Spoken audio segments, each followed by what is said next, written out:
피카소가 아편에 빠져 있었다는 사실 아셨나요? 앤디 워홀은 이 스스로의 모습에 대한 콤플렉스와 외모 열등감이 심했어요. 그때 그가 먹던 다이어트 약이 백금을 입힌 인간의 두개골에 다이아몬드만 무려 8,600개나 박은 이 작품. 알고 보니까 이 작품 만든 예술가가 작품 가격을 부풀리기 위해 벌인 자작극으로 밝혀졌죠.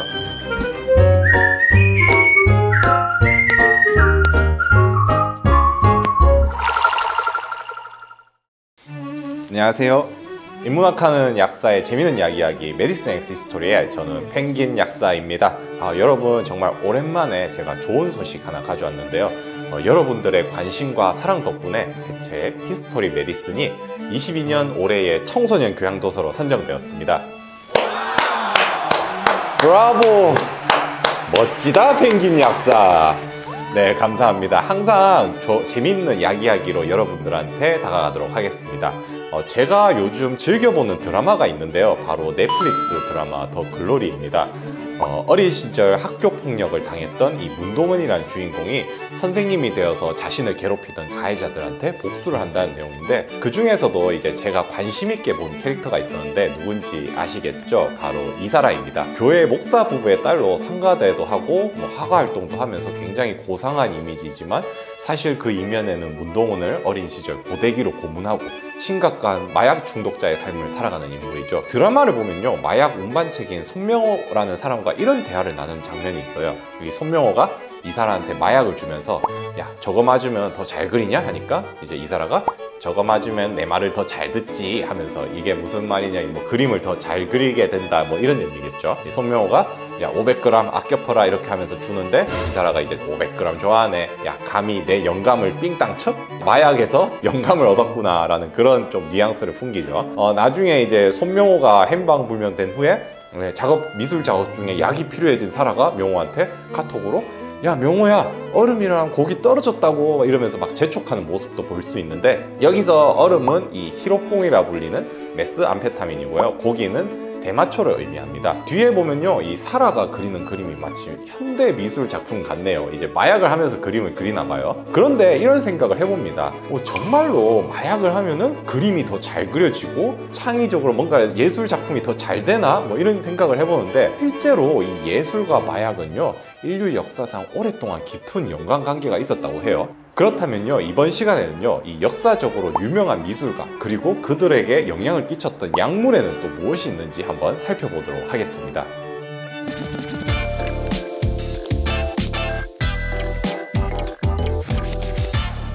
여러분 파블로 피카소 아시죠? 미술 모르는 사람들도 피카소 하면은 아 이거 그린 사람 하고 아시잖아요. 이 피카소가 파리에서 예술 활동을 하면서 아편에 빠져 있었다는 사실 아셨나요? 당시에 파리에서 유행했던 미술이요, 바로 초현실주의였는데요. 이게 뭐냐면 인간의 이성을 벗어나서 이 무의식의 세계를 탐구하는 미술 사조였습니다. 그래서 이때 나온 미술 작품을 보면요, 마치 현실에서는 없을 것 같은 뭔가 좀 몽환적이고 오묘하고 꿈속에 있는 듯한 느낌의 작품들이 되게 많았어요. 이때 당시에 파리의 많은 예술가들이 이 현실에 벗어나는 감각, 경험을 추구하기 위해서 실험적으로 사용했던 약물이 바로 아편이었습니다. 그리고 피카소 역시 그중 한 명이었다고 해요. 피카소의 작가 생애를 여러 단계로 나뉘는데요, 특히 이 장미의 시대라 불리던 시기에 이 아편의 영향을 많이 받았다고 합니다. 보시는 작품은 그때 그렸던 이 고개단 가족이라는 작품인데요, 이전에 청색 시대에서 이제 장미 시대로 넘어가면서 피카소의 화풍이 주홍, 빨강, 분홍색을 많이 쓰고 또 가족적으로 또 따뜻한 분위기로 화풍이 많이 바뀌었어요. 그리고 이제 직접적으로 뭔가 관찰해서 그리기보다 이 직관적으로 또 의식의 흐름대로 그리는 화풍이 많아졌죠. 미술 사학자들은요, 이 피카소의 그림에서 보면은 이 인물들의 특히 저 무표정하고 무감각해 보이는 멍한 모습이 또 이제 아편을 한 경험에서 영향을 많이 받았다고 추측을 합니다. 피카소가 얼마나 아편에 심취했었냐면요, 방 안에 가득한 아편 연기 냄새를 맡으면서 이게 세상에서 가장 지적인 냄새다라고 말을 했다고 합니다.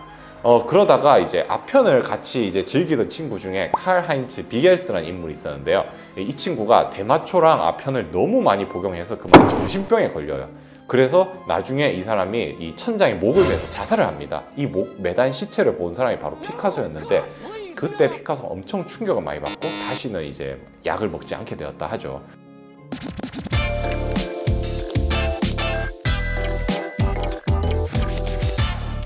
어디서 많이 본 이 작품 누구의 작품인 줄 아시나요? 바로 모던 아트의 거장 앤디 워홀의 작품입니다. 앤디 워홀은 현대 미술계에서도 상업적으로 또 예술적으로도 정말 성공한 예술가로 알려져 있죠. 대표적인 작품으로는 마릴린 먼로, 코카콜라, 캠벨 수프 이런 게 있고요. 왜 이런 걸 그렸냐면 당시 시대상을 알아야 되는데 1960년대 미국은 이 2차 세계대전 이후에 세계 최대 강대국이 되었고 역사상 유례 없이 굉장히 부유하고 풍요로운 시대를 맞이했죠. 공장에서 물건을 대량 생산하고 슈퍼마켓이 들어서면서 여러 물건을 대량 진열해서 소비, 판매하는 새로운 삶의 방식이 들어가면서 예술계에도 많은 영향을 끼쳤습니다. 앤디 워홀은 자기 작업실을 공장, 즉 팩토리라고 불렀는데요. 예술 작품을 공장에서 물건 찍어내는 것처럼 대량 생산했기 때문이에요.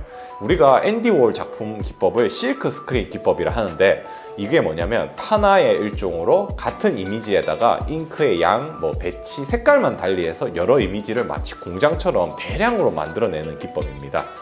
실제로 앤디 워홀은 다작을 많이 하기로 유명했고요. 그만큼 예술 활동에 자신의 시간과 노력, 체력을 굉장히 많이 쏟아부었다고 해요. 그런데 그럴 수 있었던 이유는 본인이 예술에 대한 열정도 있었지만 그가 먹던 약인 이 오베트롤이라는 약에 있었습니다. 앤디 워홀은 원래 체코슬로바키아 이민자 출신이었어요. 그래서 미국에서 이민자로서 차별도 많이 당하고 이 스스로의 모습에 대한 콤플렉스와 외모 열등감이 심했어요. 그래서 TV에 나오는 스타들을 동경하고 코 성형수술도 하고 몸매의 관리를 위해서 다이어트 약도 복용했다고 합니다. 그때 그가 먹던 다이어트 약이 이제 오베트롤이라는 약이었어요. 이 약은 이제 암페타민류 성분의 약물들이 들어있는데 지금도 미국에서 많은 문제를 일으키는 이제 각성제 약물인 이 암페타민, 즉 에더럴의 원조격인 약물입니다. 심지어 이때 당시 나온 오베트롤 안에는 메스암페타민도 있었는데 이거는 이제 필로폰이죠. 완전 마약이었어요. 이 오베트롤을 먹으면요 이제 뭘 먹고 싶다는 생각이 싹 사라진다고 해요. 그래서 당시에 다이어트용 많이 쓰였는데 부작용도 굉장히 컸습니다. 이 약이 우리 뇌와 중추신경계를 흥분시키는데 덕분에 이제 신경이 굉장히 날카로워지고 하루 종일 흥분되고 막 심장이 벌렁벌렁 뛰면서 밤새 잠이 안 오는 거예요. 또 뇌 속에 도파민이란 물질이 분비되는데 이게 사람을 기분 좋게 만들고 행복감을 느끼게 하거든요. 그래서 중독되기도 너무 쉬웠어요. 앤디 워홀이 처음에는 다이어트 목적으로 먹다가 먹으니까 되게 기분 좋다 이래가지고 나중에는 작품 활동을 하기 위해 잠을 안 자기 위해서 이제 오베트롤도 먹기 시작했는데 스태프들이 잠들었을 때도 그 옆에서 작업을 할 정도로 엄청나게 열정적으로 다작을 많이 했다 합니다. 어떻게 보면 그 스스로가 이제 끊임없이 예술 작품을 만드는 팩토리가 아니었을까 싶네요.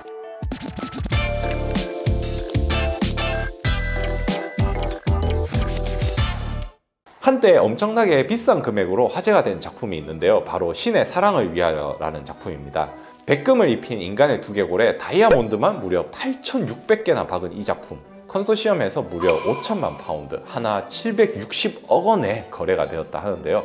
알고 보니까 이 작품 만든 예술가가 작품 가격을 부풀리기 위해 벌인 자작극으로 밝혀졌죠. 이 인물이 바로 영국의 현대 미술가인 데미안 스티븐 허스트입니다. 데미안 스티븐 허스트는요, 동물의 사체를 해부해서 전시하고 또 사람의 인체를 가지고 재해석하는 등 이 죽음에 대한 주제로 작품 활동을 하기로 유명해요. 이 데미안 허스트는요, 현대 미술가들 중에서도 굉장히 돈을 많이 번 예술가라는 평가를 받고 있고 동시에 예술가가 아닌 사기꾼이다라는 극에 갈린 평가를 받기도 합니다. 그는 YBA라고 이제 영 브리티시 아티스트, 젊은 영국 예술가 모임이란 단체 소속이기도 한데 이 모임이 영국의 연예인 셀러브레이터와 이제 예술적 교류를 하는 역할을 한다고 해요. 근데 어떻게 하냐면 주로 클럽 같은 데서 파티를 하면서 이제 교류가 진행되는데 당시에 영국 파티에서 이 코카인과 엑스터시가 유행을 했다고 합니다. 허스트 역시 코카인과 엑스터시를 하면서 작품 영감을 얻어서 활동했다 하는데 본인 스스로도 나는 이 약물을 너무 좋아해요. 근데 이게 너무 내 몸에 너무 고통스러워요 라고 이제 밝히기도 했죠. 허스트의 작품들 중에는요 이제 수많은 약통이 가득한 이 약장 사진을 작품으로 만들어 가지고 홀리데이, 휴일이라는 제목이라는 작품도 있고요. 대표적으로 이제 칼레이드 스코프라고 만화경 시리즈라는 작품이 있는데 우리가 이제 마약을 하게 되면요 대표적인 증상이 시각이 흐릿해지면서 여러 개의 색깔들이 같은 패턴으로 여러 모양 이렇게 쫙 나오는 이런 만화경 같은 이런 이미지가 나타나는데 이때 경험한 이미지를 이제 만화경 시리즈라는 작품으로 만들었다고 알려져 있습니다.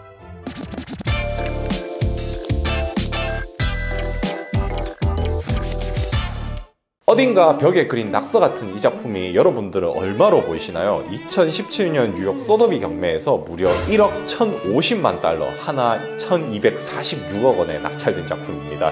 미국 미술품 경매 사상 6번째로 높은 금액을 받은 이 작품의 주인공은 바로 뉴욕의 검은 피카소라 불리던 장 미셸 바키아입니다.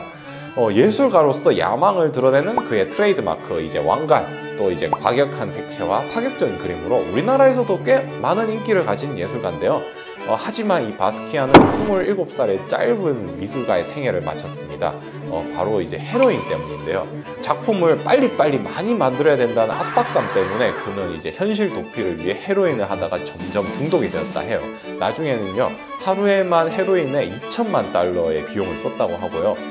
결국에는 자기 작품을 가지고 헤로인과 직접 바꿔서 약을 구할 정도로 중독이 되게 되죠.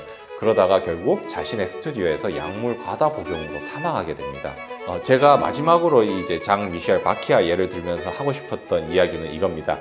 마약을 통해서 얻는 경험과 인지 감각이 우리가 일상에서 느끼는 경험과 매우 다르다는 거는 사실이에요. 또 이제 이런 이유 때문에 마약을 하는 예술가들이 존재했고 또 실제로 작품에 반영이 되는 경우도 있었죠. 하지만 이 예술가들 대부분은요, 이제 죽을 때까지 이 마약 중독에서 빠져나지 못하고 이제 고통받으면서 삶을 마감했다고 해요.